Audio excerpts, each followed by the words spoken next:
Kelvin Banks, Matthew Golden, Andrew Makuba, Cam Williams, Jaden Blue, Isaiah Bond, Jake Majors, Vernon Broughton, Alfred Collins, Gunnar Helm, Hayden Connor, David Benda, Bill Norton, Gavin Holmes.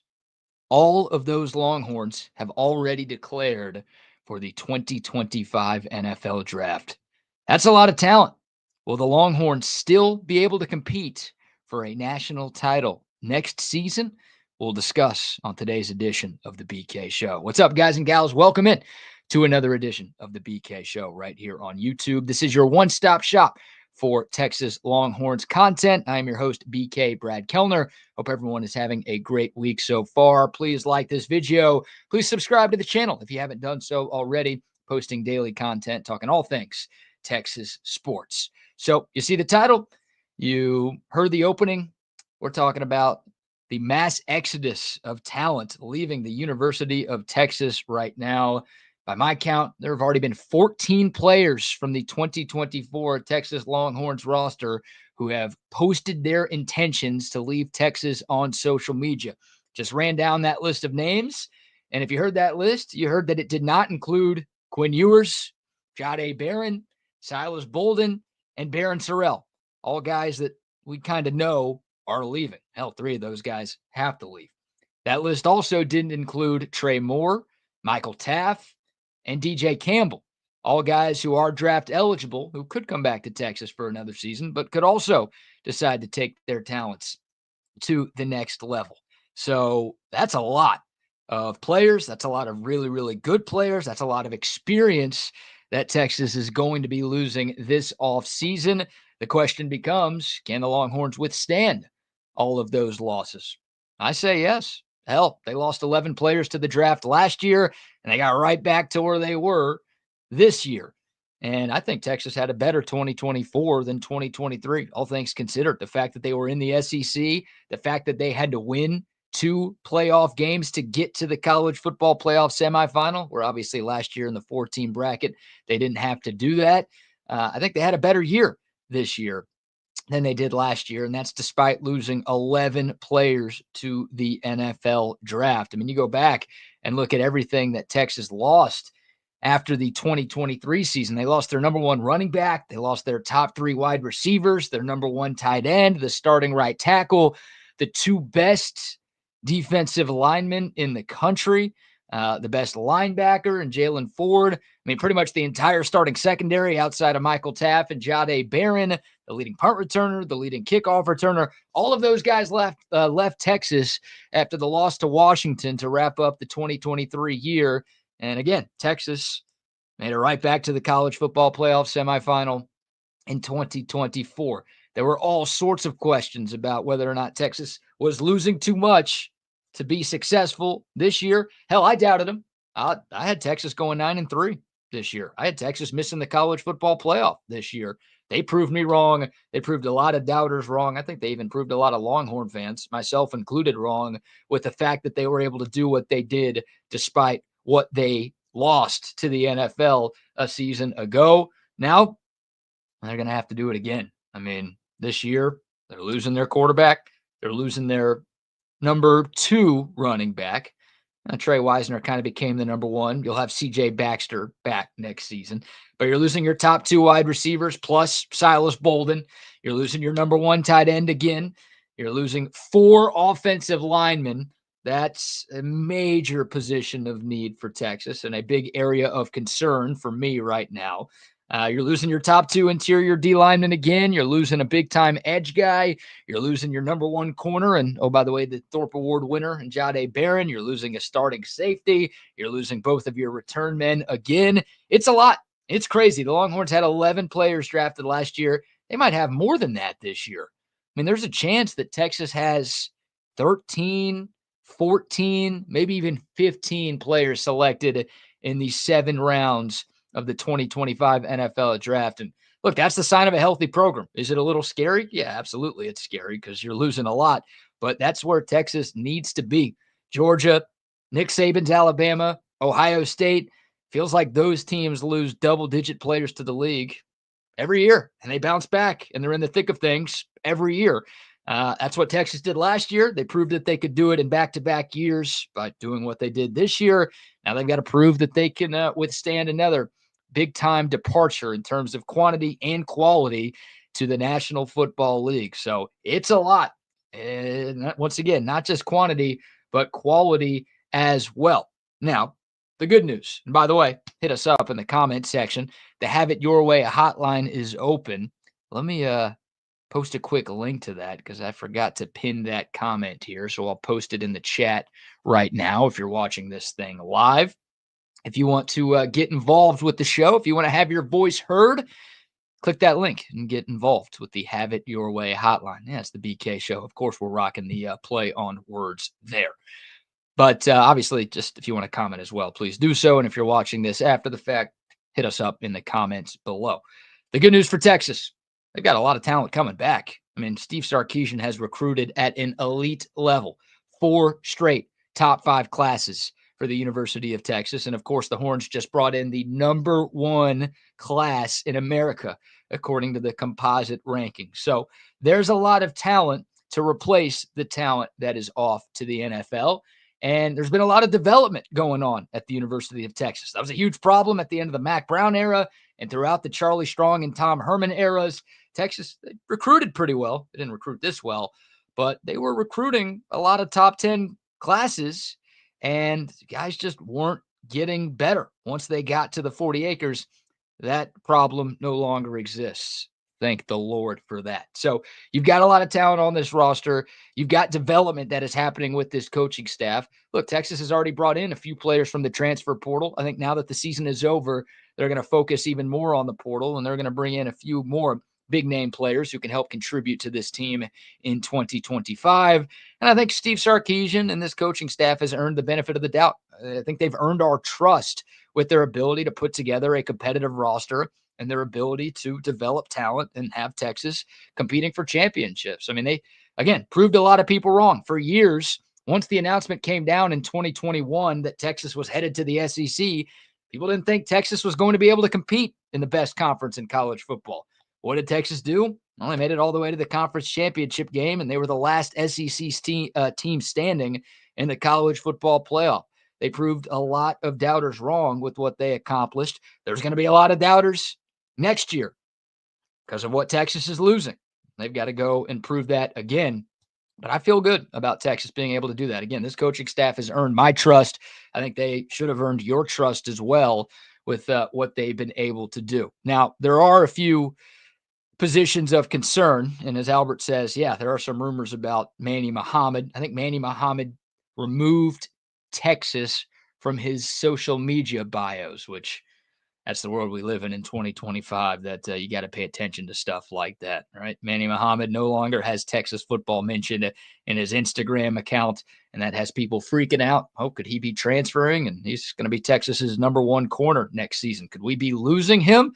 I don't know how much stock you should put into tweets and Instagram posts, but maybe it's something, maybe it's nothing. Probably too early to tell. As Albert says, maybe it's Muhammad just wanting a nice pay raise, right? A new NIL deal to stick around at Texas. Who knows? I hope he stays.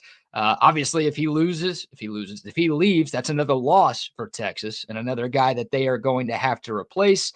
Now, Muhammad's only a true sophomore. He can't go to the league, but if he leaves in the portal, still another guy that Texas would have to replace. So hopefully Manny Muhammad can figure things out. Muhammad had a really good year. Did not have a good first 2 rounds of the college football playoff.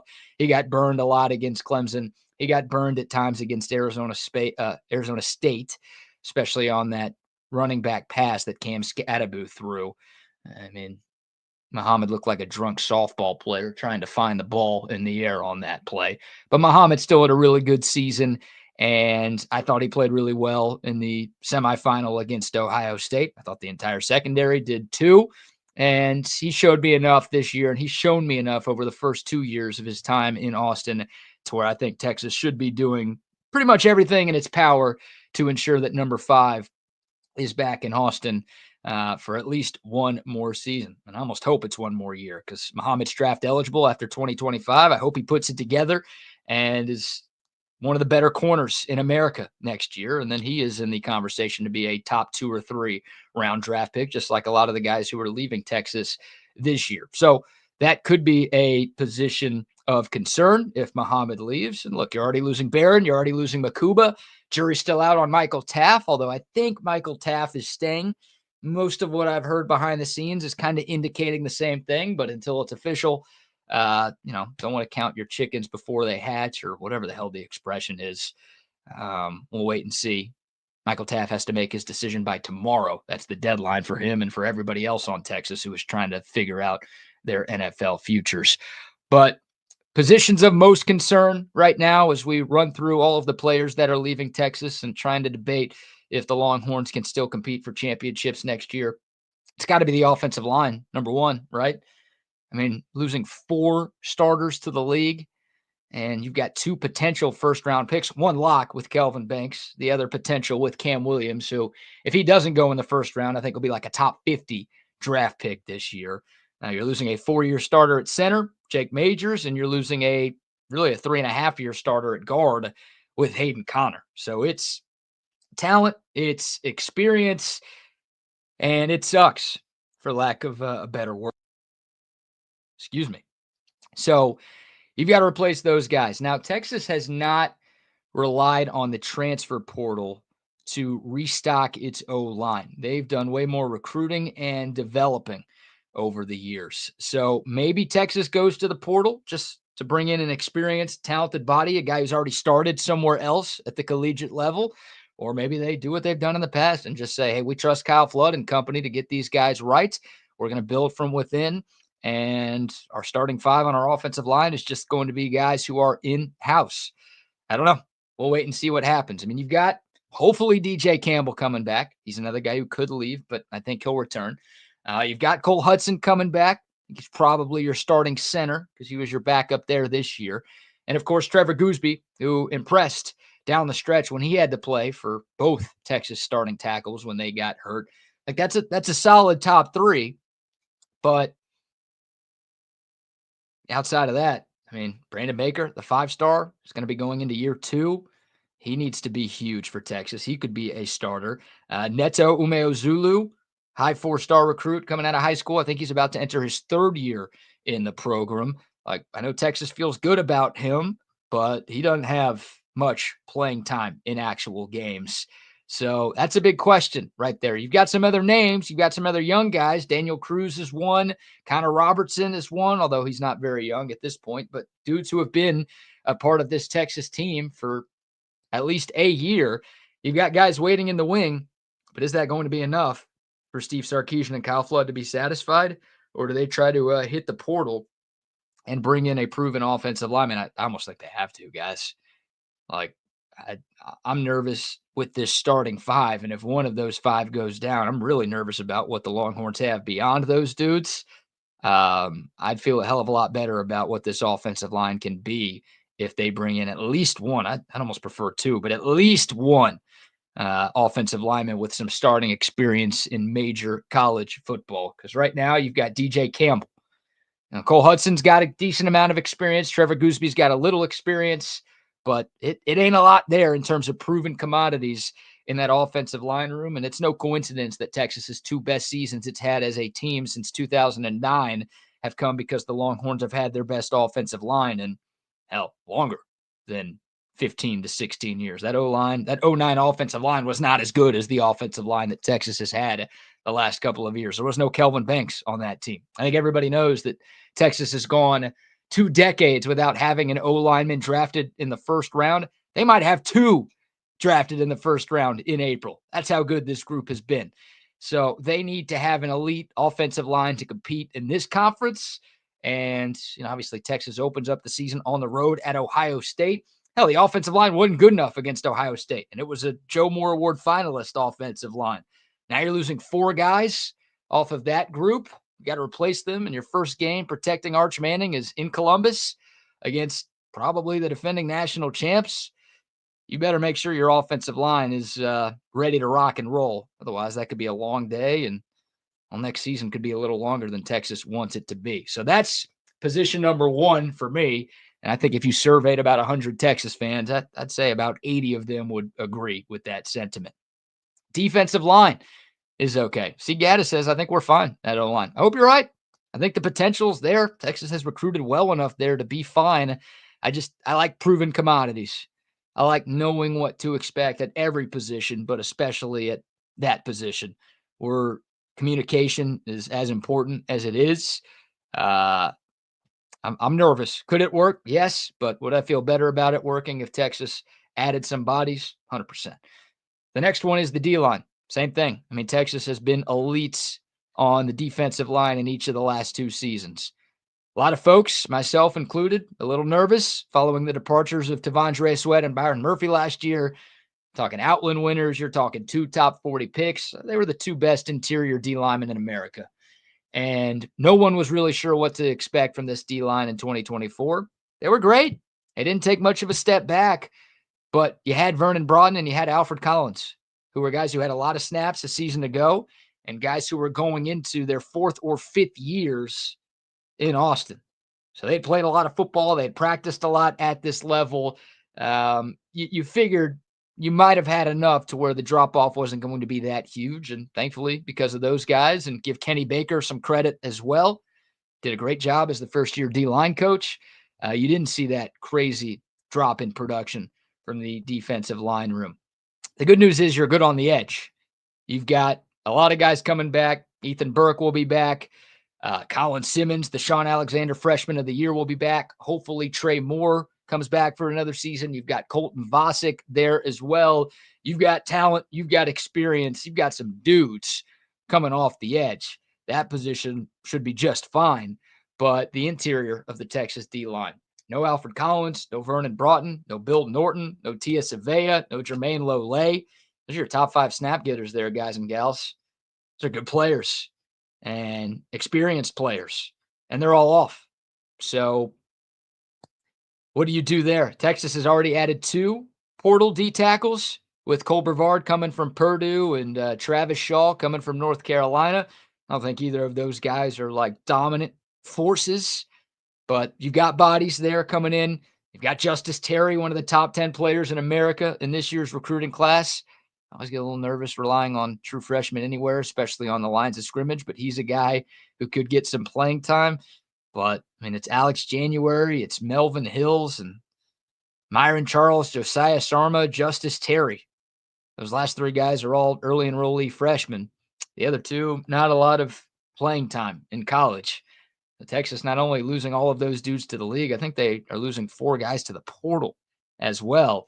And this is where Bo Davis kind of effed Texas on his way out. You look back at the 2023 recruiting class, 1 defensive line signee, just 1. And that was Sadir Mitchell, who transferred, came back, and then transferred again. I think he's gone. I don't think he's coming back. I think he's in the portal for good. Hell, I think he's already committed somewhere. I should probably know that, but I don't. He's not here. That's what I do know. So, yeah, Texas, for as well as they've recruited at most positions since Steve Sarkisian got here, they took a year off at a very important position at a bad time. And you're going to feel the impact of that happening, I think, in 2025, unless the Longhorns can add another piece or 2. And I think they will try to add multiple more players in that interior D-line room. The question is, can you get anybody as good or close to as good as Alfred Collins or Vernon Broughton at this point in the offseason? I don't know. A lot of the biggest names have already found homes. So maybe Texas can a little bit. Don't sue me. Maybe they could do that and convince somebody on another team to hit the portal, come here. Maybe there's somebody else out there that is a big enough name to make a big enough impact. But yeah, on the lines of scrimmage, Texas losing 4 starters on the O-line. They're losing their top 5 guys on the interior of that defensive line. They're losing Barron Sorrell off the edge. It's a lot. It's a lot that Texas will have to replace there. Check out some of the comments here. We'll probably roll for another 10 minutes or so. Thanks to all of you tuning in live. This channel's been a lot of fun. It's been around for a week and a half, nearing 700 subscribers. We are on the race to 1,000. So if you haven't liked the video, if you haven't subscribed to the channel yet, please do so. And if you're not watching this live, comment below and we'll get back to you. but appreciate the early love and support. Good question. I don't know. I don't know the answer to this. How do we ensure we keep our 3 stud incoming freshman D tackles, but give them enough time to develop? Well, they're not leaving before this season starts. Texas could lose one, I guess, after this season. Hell, they could lose two. They could lose all three after this season. But hopefully that's not the case. I mean, Texas can sell playing time to D tackles right now. All three of these guys who are coming in are January enrollees. Hell, moving day was Sunday. So they're already here. They're already on campus. They're going to get to work with this team through winter workouts, but really throughout the course of the spring. And as it stands right now, there's going to be plenty of opportunities for playing time. So they're going to have to develop quick, but they're going to be able to stick around, and they're going to want to stick around, I think, because they're going to get plenty of reps early on. I don't think that's a concern at all with this defensive line room. All of those dudes, all of those 3 freshmen, and then the 2 scholarship returnees who are not coming in from other schools, they're all going to get plenty of time. I don't know why that TV just went on screensaver. There you go. Spent a lot of work on that logo, man. You guys have to see it. You've got to see it. Yeah, Micah with the comment about Jonte Cook. I don't know if this is official yet. Is it confirmed? Seen some reports that former Texas wide receiver Jonte Cook has already been kicked off of Washington. Is there for what, like 3 weeks? How does that happen? I guess when you get kicked out of one place, it shouldn't be too big of a shock if you get kicked out of another place, but my God, Jonte Cook, what a mess that guy is right now. Talking trash about Quinn Ewers and Texas players after leaving, and then skipping workouts, not showing up. Those are some of the rumors that are out there right now. Getting kicked off Washington, not even a month in to your tenure up there. Dude, that is rough right there for Jonte Cook. What a waste of talent that guy is turning into. Hopefully he could turn it around. I don't wish anything ill upon the kid, but as it stands right now, Jonte Cook is wasted talent. That is the saddest thing in this life. Speaking of wide receivers, that's another position where Texas might have to attack in the portal. You look at what they did last year, bringing in 3 receivers: Isaiah Bond, Matthew Golden, Silas Bolden. Matthew Golden was amazing. Matthew Golden was amazing. And I saw a tweet from Daniel Jeremiah, who covers the NFL draft for the NFL Network. He was breaking down some Golden tape today, and he said this guy might be my number 1 receiver in this class. He's only 6 feet. He's only 195. Probably not the fastest receiver at the combine when he gets there, but the production and the tape, they tell the story. We got to see this dude firsthand. I hate that it was only for 1 year, but love to have Golden for 2 or 3. Texas recruited him out of high school, decided to start at Houston. Hell, it ended up working out for Golden because he got a nice NIL deal at Texas. And hell, he might have an outside shot of being a first-round pick, which is awesome. I think at the latest, Matthew Golden goes in round 2. But he's gone. Isaiah Bond didn't have the year we wanted him to have, but he's another likely day 2 pick. He will be missed. And then Silas Bolden was not used nearly enough, if you ask me. I wish he was a bigger part of this offense, but he's gone. He's out of eligibility. He's off to the league. We'll see what he does at the next level. Maybe a day 3 pick, maybe a UDFA, but he'll get the opportunity to compete for a roster spot.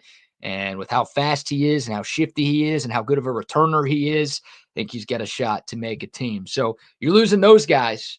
Obviously, you lost Jonte Cook. Here's what you have in terms of returning production at wide receiver. DeAndre Moore, 39 college catches. Ryan Wingo, 29 college catches. Ryan Niblett, 3 college catches. And oh, by the way, that guy is a running back now. Maybe they move him back to receiver because they've got more depth at running back than they do at receiver now. But that's it. That's your returning production in that wide receiver room for the Longhorns. Now, it's funny, before Texas added its 3 portal players, they had Jonte Cook's 8 catches. That was it in the wide receiver room from 2 years ago. So Texas was in a very similar spot going into last offseason. They hit the portal hard to mitigate that problem.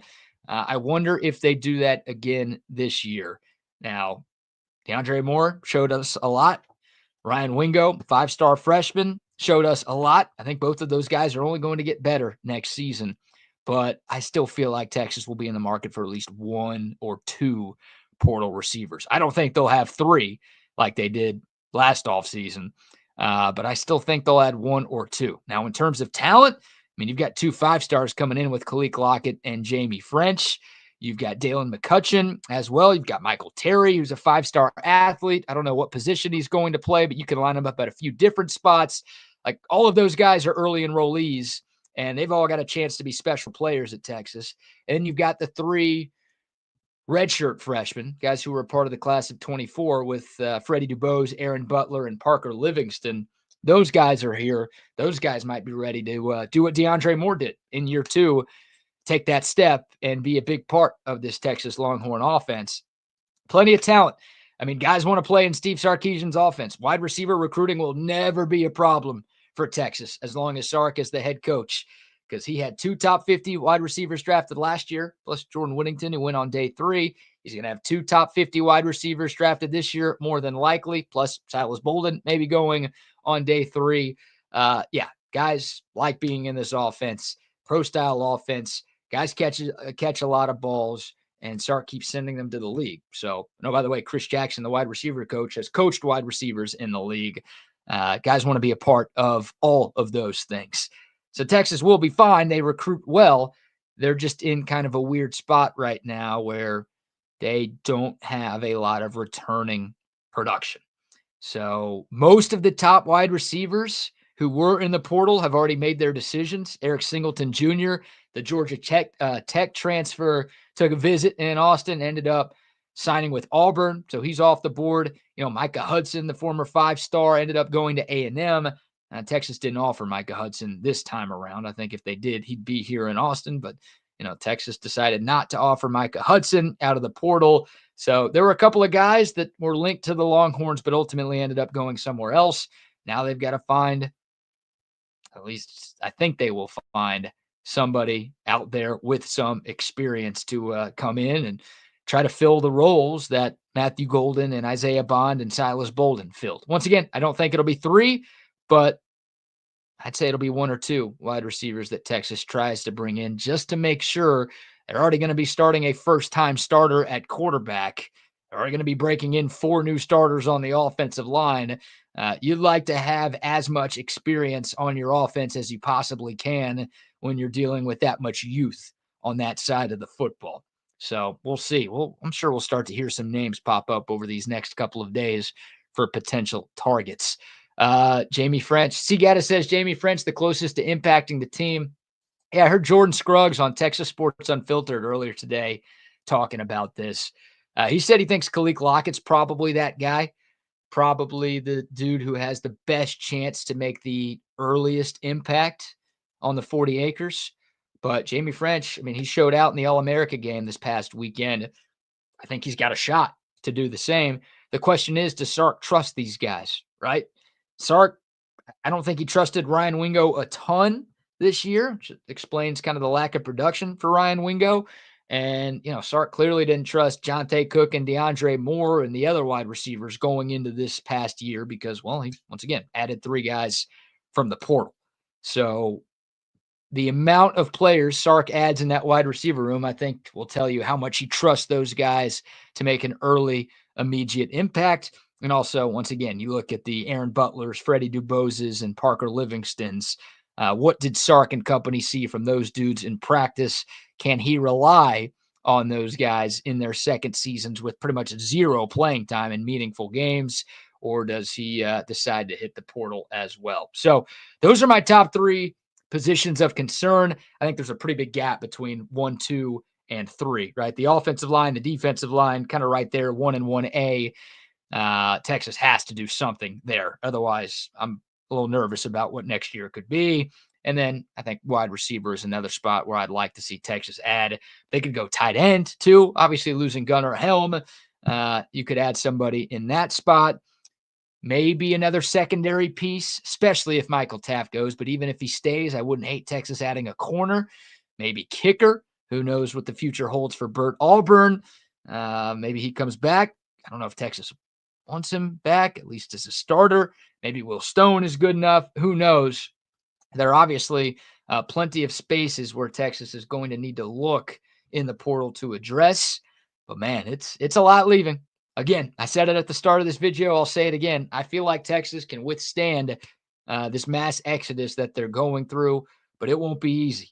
It will not be easy because I think Texas is going to have more players drafted in 2025 than they did in 2024, which feels impossible based on what they lost. That's just how good this team was. That's how good this program is at developing guys right now. And that's why it kind of stings that Texas isn't playing for a national championship on Monday because this was a special group, a really, really special group. And Texas is always going to have talent in the Steve Sarkisian era. But man, would have been nice to find a way to win that game last Friday and take on Notre Dame in the national championship. Sorry for beating a dead horse. Sorry for lowering the mood for everybody. We were all having a good day, and I had to bring that up. That's on me right there. All right, we'll go for a couple more minutes here. If you guys have any final questions, I'm going to post another video maybe later tonight about the biggest issue that Texas needs to correct this off season. There are a few things that can be improved upon and a couple of things I'd like to see cleaned up, but there's one issue that needs to get fixed more than any other. So be on the lookout for that video. But if y'all have any other questions before we wrap up this live or any other comments, thoughts, whatever, hit me up here. Appreciate you guys tuning in real time. I'm going to try to be consistent with the timing of the BK show. Went 4:30 yesterday, went 4:30 today. I don't know if that's going to be the permanent time, but I think for the remainder of this week, we'll aim for this 4:30 time frame. Seems to be okay with you people. Yeah, I said it, you people. This would be great, Mike. If Texas can become Ohio State South with the wide receiver talent we're developing, yeah. I mean, Ohio State South, LSU West, whatever. Those are your two wide receiver U's in college football right now. Texas ain't there yet.